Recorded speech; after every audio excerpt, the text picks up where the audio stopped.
আসসালামু আলাইকুম। Hello everyone, কেমন আছেন সবাই? আশা করি সবাই ভালো আছেন। আমিও আছি আলহামদুলিল্লাহ, আপনাদের দয়ায় অনেক ভালো। তো আজকে ভিডিও থাম্বনেল দেখে বুঝতে পারছেন ভিডিওটি কেমন হতে যাচ্ছে। মূল ভিডিওটি শুরু করি। তো আমাদের এই বাচ্চাগুলো কেনা হয়েছিল মূলত বাড়িতে বা গ্রাম অঞ্চলে ফেরি করে বাচ্চা বিক্রি করতে আসে। তো সেখান থেকেই বাচ্চাগুলো আমাদের নেওয়া। তো বাচ্চাগুলো যখন ৩ দিন বয়স তখন আমরা বাচ্চাটা কিনছিলাম। কেনার পর নিয়মিত মানে নিয়মিতভাবে তাদেরকে ট্রিটমেন্ট করতেছিলাম, ওষুধ খাওয়াচ্ছিলাম। ধীরে, ধীরে তাদেরকে কিভাবে ইমপ্রুভ করা যায় সে সম্বন্ধে ধারণা পরে শেষ পর্যন্ত আ অবশ্য ২ টা বাচ্চা আমার মারাও গেছে। কারণ নতুন, নতুন আর আমার ভবিষ্যৎ পরিকল্পনা আছে যে এরকম একটি আপনার এই ফার্ম দেওয়ার বা পোল্ট্রি একটা ফার্ম দেওয়ার একটা পরিকল্পনা আমার আছে। তো যেহেতু অল্প থেকে শিক্ষা নিতে হবে সেজন্য দেরি করি নাই। অল্প করে বাচ্চা নিয়েছিলাম। ব্রয়লারের বাচ্চা নিয়েছিলাম ৫ টা।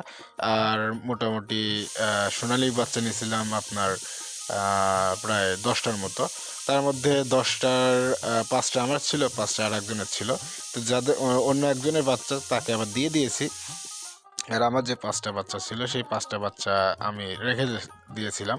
তো সেখানে ৫ টার মধ্যে যেহেতু আ আমার বড় যে ব্রয়লারের বাচ্চাগুলা সেগুলো মোটামুটি ১৫ দিন পর সেগুলো কেনা। যেহেতু আমি একটা বোকামি করছিলাম এই জায়গায় যে, যেহেতু বড় বাচ্চা আর ছোট বাচ্চা একসাথে রাখা যায় না, আমি সেই ভুলটা করছিলাম। সেই ভুলটা করার কারণে আমার ছোট বাচ্চা ২ টা মারা গেছে।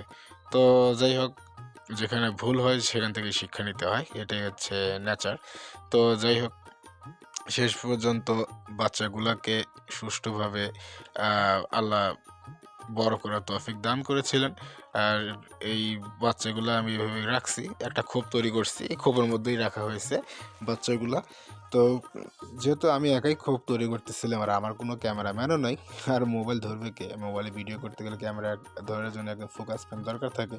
যেহেতু আমার কোনো ফোকাস ম্যান নাই, তাই সেই কারণে ধরেন যে আমি ভিডিওটা করতে পারিনি। সেজন্য খোপ বানানোর আপলোডও করতে পারিনি। তবে নেক্সট ডে অবশ্যই খোপের ফাইনাল ভিউ দিনে, আমি যেহেতু ভিডিওটা রাতে শ্যুট করছি, দিনে ফাইনাল ভিউ একটা আপনাদেরকে দেওয়ার চেষ্টা করব। তো রাত্রে এই খোপটা এরকম দেখতে।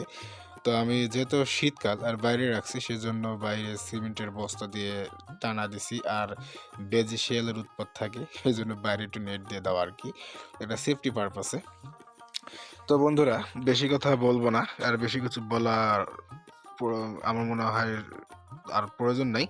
তো কিভাবে মুরগিটি পালন করব বা নতুনদের জন্য কিভাবে তারা নিজেদের বাড়ির খাদ্য নিজেরা তৈরি করবে বা প্রস্তুত করবে সে সম্বন্ধে আরো আলোচনা করব। ধন্যবাদ।